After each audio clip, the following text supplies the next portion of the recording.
उत्तर प्रदेश के संभल में शाही जामा मस्जिद को लेकर कानूनी विवाद लगातार चर्चा में बना हुआ है। जिला अदालत में 29 नवंबर को शाही जामा मस्जिद बनाम हरिहर मंदिर मामले में भारतीय पुरातत्व सर्वेक्षण यानी एएसआई ने अपना जवाब पेश किया। एएसआई ने कहा कि विवादित स्थल 1920 से उनके संरक्षण में है। एएसआई द्वारा समय समय पर केंद्रीय संरक्षित स्मारक के सर्वे की कोशिशों में मस्जिद कमेटी ने रुकावट डाली है। इसके साथ ही मस्जिद की संरचना में बदलाव भी किया गया है। आइए जानते हैं कि संभल में मस्जिद का कानूनी विवाद क्या है, एएसआई ने इस मामले में अदालत को क्या जवाब दिया है, केंद्रीय संरक्षित स्मारक क्या होती है, संरक्षित स्मारक के लिए क्या शर्तें होती हैं। नमस्कार, मेरा नाम है मृत्युंजय त्रिवेदी और आप देख रहे हैं अमर उजाला। दरअसल 19 नवंबर को एक स्थानीय अदालत ने संभल के चंदौसी स्थित जामा मस्जिद के सर्वे का आदेश दिया था। ये आदेश चंदौसी में संभल के सिविल जज सीनियर डिवीजन आदित्य सिंह की अदालत ने पारित किया था। सर्वे का आदेश एक याचिका के बाद आया था, जिसमें दावा किया गया था कि 1529 में मस्जिद बनाने के लिए एक मंदिर को ध्वस्त कर दिया गया था। याचिका 19 नवंबर को ही दायर की गई थी और उसी दिन न्यायाधीश ने एक अधिवक्ता आयुक्त नियुक्त किया और उसे मस्जिद में प्रारंभिक सर्वेक्षण करने के निर्देश दिए। अदालत ने यह भी निर्देश दिया कि सर्वेक्षण की रिपोर्ट 29 नवंबर तक उनके समक्ष प्रस्तुत की जाए। शाही जामा मस्जिद बनाम हरिहर मंदिर मामले में संभल कोर्ट में कुल 8 याचिकाकर्ता है। इनमें वरिष्ठ वकील हरिशंकर जैन भी शामिल है, जो ज्ञानवापी मस्जिद काशी विश्वनाथ विवाद में भी वकील है। सुप्रीम कोर्ट के अधिवक्ता हरिशंकर जैन की ओर से उनके बेटे विष्णु शंकर जैन ने वाद दाखिल किया है। संभल के कैला देवी मंदिर के महंत ऋषिराज गिरी भी इसमें चर्चित याचिका करता है। इस मामले पर अधिवक्ता विष्णु शंकर जैन ने दावा किया कि संभल में हरिहर मंदिर था, जिसे तोड़कर जामा मस्जिद बना दी गई। जैन ने दावा किया कि इतिहास में ऐसा प्रमाण मिलता है कि 1529 में बाबर ने हरिहर मंदिर को एक मस्जिद में तब्दील कर दिया था। इसका जिक्र बाबरनामा में भी मिलता है। उन्होंने कहा कि कोर्ट के समक्ष भी यही बात कही गई है ताकि हरिहर मंदिर का सच सामने आ सके।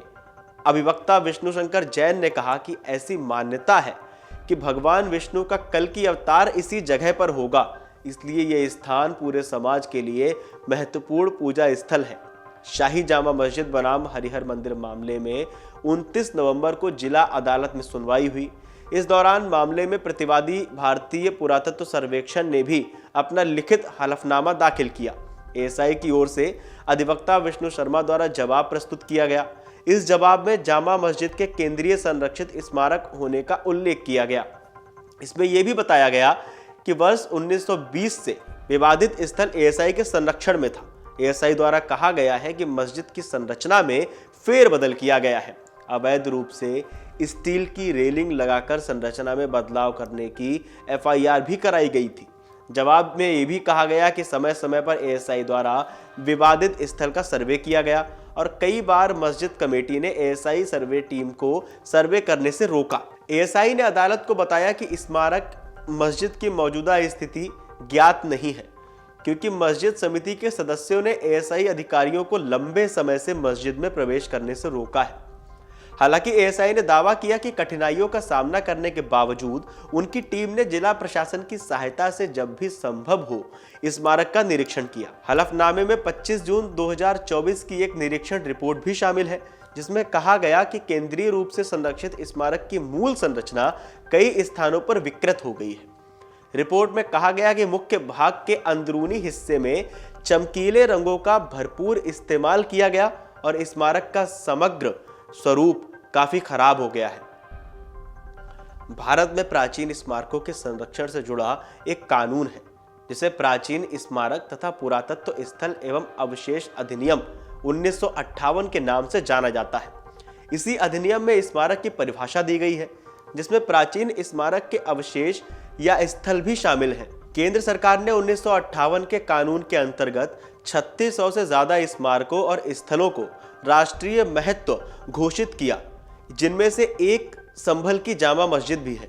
एएसआई के अनुसार जब किसी प्राचीन स्मारक को राष्ट्रीय महत्व घोषित कर दिया जाता है तो उसे संरक्षित स्मारक कहा जाता है। 1958 के अधिनियम के तहत 100 साल से कम अस्तित्व में होने वाली कोई भी संरचना, निर्माण या स्मारक या कोई टीला या दफनाने की जगह या कोई गुफा, चट्टान की मूर्ति, शिलालेख या मोनोलिथ जो ऐतिहासिक, पुरातात्विक या कलात्मक रुचि का हो, प्राचीन स्मारक हो सकती है।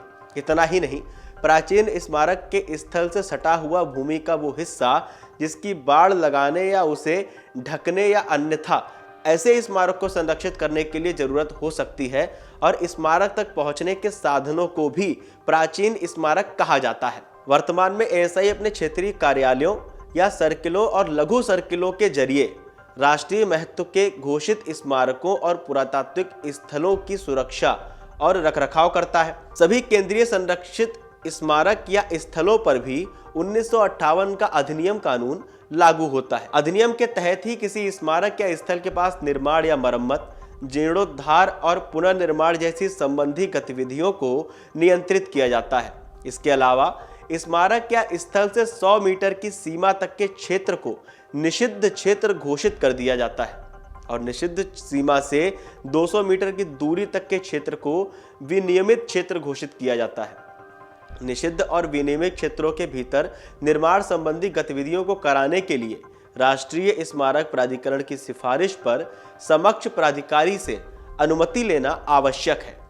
किसी भी केंद्रीय संरक्षित स्मारक या स्थल के निषिद्ध क्षेत्र में निर्माण या पुनर्निर्माण की अनुमति नहीं होती है। एएसआई की वेबसाइट के अनुसार कोई भी व्यक्ति किसी संरक्षित स्मारक के भीतर ऐसा कोई कार्य नहीं करेगा जिससे स्मारक के किसी भाग को नुकसान या चोट पहुंचे या पहुंचने की आशंका हो। किसी संरक्षित स्मारक को नष्ट करना, हटाना, चोट पहुंचाना, बदलना, विरूपित करना, खतरे में डालना या उसका दुरुपयोग करना या संरक्षित स्मारक से किसी भी मूर्ति, नक्काशी, छवि, बेस रिलीफ, शिलालेख या अन्य समान वस्तु को हटाना दंड प्रक्रिया 1898 अब भारतीय नागरिक सुरक्षा संहिता 2023 में संज्ञेय अपराध माना जाएगा। वहीं जो कोई व्यक्ति संरक्षित स्मारक को नष्ट करेगा, हटाएगा, क्षति पहुंचाएगा, परिवर्तित करेगा, विरूपित करेगा या संकट में डालेगा, उसे 3 महीने तक के कारावास या 5,000 रुपए तक के जुर्माने या दोनों से दंडित किया जा सकेगा। इस पूरी खबर को लेकर आपका क्या मानना है, आपको क्या लगता है, हमें कमेंट करके बताइए और देखते रहिए अमर उजाला। अगर आप ये वीडियो YouTube पर देख रहे हैं तो हमारे चैनल को सब्सक्राइब कर बेल आइकन दबाएं, और Facebook पर देख रहे हैं तो हमारे पेज को लाइक करें। 8 मिलियन प्लस सब्सक्राइबर, आपके इस भरोसे के लिए बहुत धन्यवाद।